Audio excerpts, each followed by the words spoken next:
Spain, Ireland and Norway have announced that they'll formally recognise an independent Palestinian state. The Irish Prime Minister Simon Harris said that the children of Palestine and Israel deserved peace and that it was the right thing to do.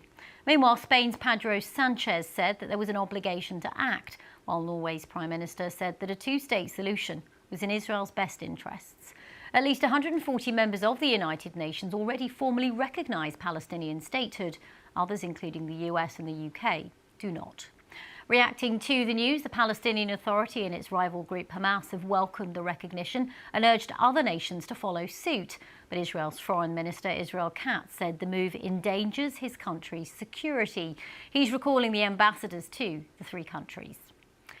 While Irish Prime Minister Simon Harris explained his reasoning for the move, let's have a listen.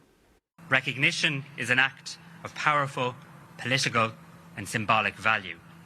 It is an expression of our view that Palestine holds and should be able to vindicate the full rights of a state, including self-determination, self-governance, territorial integrity and security, as well as recognising Palestine's own obligations under international law. It is a message to those in Palestine who advocate and work for a future of peace and democracy that we fully respect your aspirations to be living freely, in control of your own affairs and under your own leadership. The Irish Taoiseach there. Well, let's have a listen to what the Spanish Prime Minister had to say. Here's Pedro Sanchez. The Progressive Coalition government of Spain, echoing the majority feeling of Spaniards at large, next Tuesday on the 28th of May will, at cabinet meeting, recognise the state of Palestine. We are going to recognise the state of Palestine for many reasons, which I can summarise in three words: peace, justice and logic. Peace, because this is the only solution to the conflict. And by that I imply the essential question of the two states, Israel and Palestine, accompanied by mutual security guarantees, as many other countries do. Spain's Pedro Sanchez speaking earlier in Madrid. Well, earlier I spoke to our correspondent there, Gahr. Yeah, it's not a surprise at all.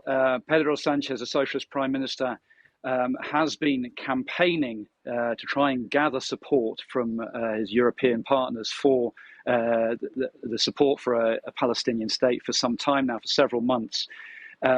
He hasn't managed to persuade the really sort of big countries in the European Union, the major economies, to get on board with it, but he has persevered over recent months and he's been working in particular alongside Ireland on this. And Pedro Sanchez has consistently been saying that this is a step that has to be taken. It reflects public opinion in Spain, as well as being just the right thing to do. He talked about this being a move based on peace and justice in his speech to Congress today. And he seems to believe that it's a move which will work as well, given that he has some support from other countries, certainly from Ireland and Norway, in doing this. That's Gahr there. Well, for more reaction on the day's developments, let's go straight to Jerusalem and join Dan Johnson, who's there for us. Dan, first of all, just take us through the reaction we've been getting from the Israeli government.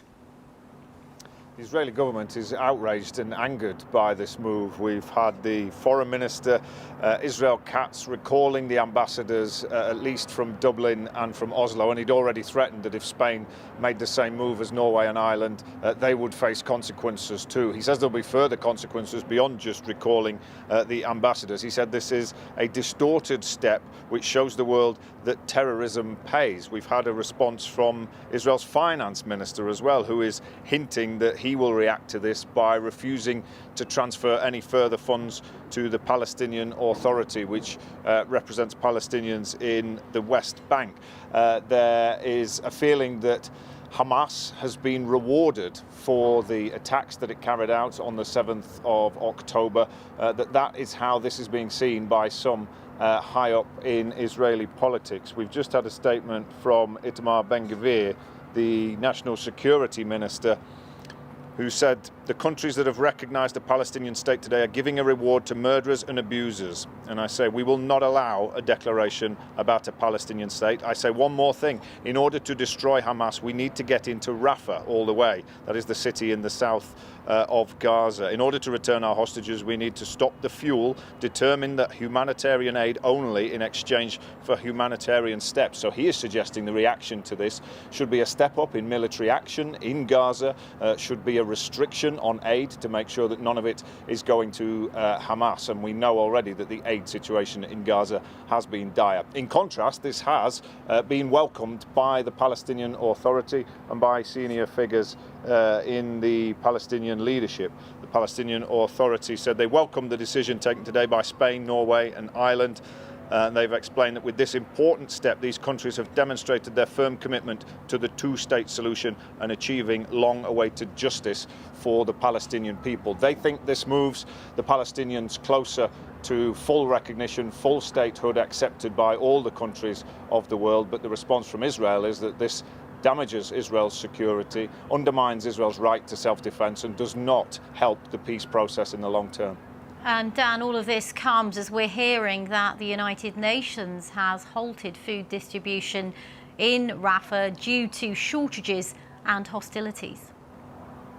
Yeah, there's been a real difficulty getting aid into Gaza, whether that's over the land crossings or via the new maritime route that was opened up last week when the US military put in place this floating platform. We know some aid shipments have been able to get in via the sea route and via the land borders, but then there's a problem of distributing it. There's been a security issue. Some aid shipments have been ransacked by desperate Palestinians trying to get hold of food supplies and medical treatment, and that's prompted the UN to actually cease distribution. We know that very little aid's been coming in through that floating platform, despite the huge amounts of money and the effort that was put into putting that in place. They said they've got to resolve the security situation, make sure they can fairly distribute aid, make sure that it gets to the people who really need it, that it isn't intercepted and stolen. So there is a real issue here. The Israelis are being called on to ensure more humanitarian corridor safe routes so that aid workers can get around in Gaza safely, can do their work, can distribute that aid and get it to the people who need it. OK, Dan Johnson, thank you very much for the moment. And of course, we've got plenty more on that story.